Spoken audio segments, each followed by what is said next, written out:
Home security cameras are becoming kind of a thing, and for good reason. They're relatively inexpensive, they are super easy to install, and you don't have to pay month-to-month fees like you do with a traditional home security system.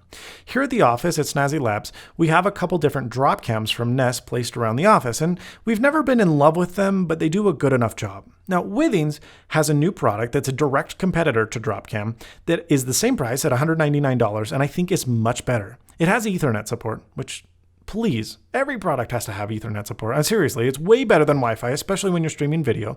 It has an excellent 1080p 5-megapixel sensor that produces wonderful video quality, has a great microphone and speakerphone to communicate with your children if you're using it as a baby alarm or a baby monitor, and it looks much more pleasant than the Dropcam, which I've always found to be hideous. It can match your home decor, but as a downside, it is quite a bit larger. So the hardware is much better than the current Dropcam, but the issue comes into play with the software. Dropcam has sucky software. It's never been that great, but Withings isn't very good either. When the video quality on Withings Home is good, it's great. 1080p 30 frame per second quality that looks outstanding. However, I found that more often than not, and it had to do with Withings servers because our internet is crazy fast here, the video quality was marginal at best, worse than the Dropcam. It did have this auto-enhance functionality which made things better, but it wasn't very good. Luckily, however, in the night, the infrared sensors I felt were much better than Dropcam, and the video quality when there was no light was a lot better. You can communicate with your guests using the microphone, and Home has what's called events. Now, Dropcam, if you want to have anything recorded or archived, if you want to see anything but live video, you have to pay a subscription fee, which is pretty expensive. Now, Withings has the same deal, but they also offer events, which allows you to store any kind of motion or noise detected by the camera for a duration of up to 2 days. This is great because you can see what's going on throughout the remainder of the day without having to pay for a subscription service. Withings Home also has an alarm meter for the air quality, which is kind of interesting. It detects contaminated particles per million.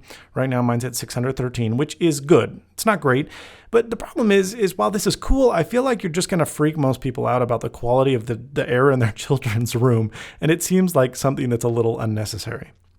Now, notifications are where Home isn't good. Now, Dropcam sucks as well. We have Dropcam set up so that when we leave the office, it notifies the camera to turn on, and then we get alerts.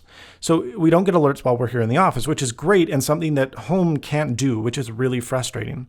The problem with Dropcam is that it sends way too many false alarms, and I felt the Withings Home was much better at only sending the occasional error. This is, again, another screenshot of what I mentioned earlier of the cloud video recording plans.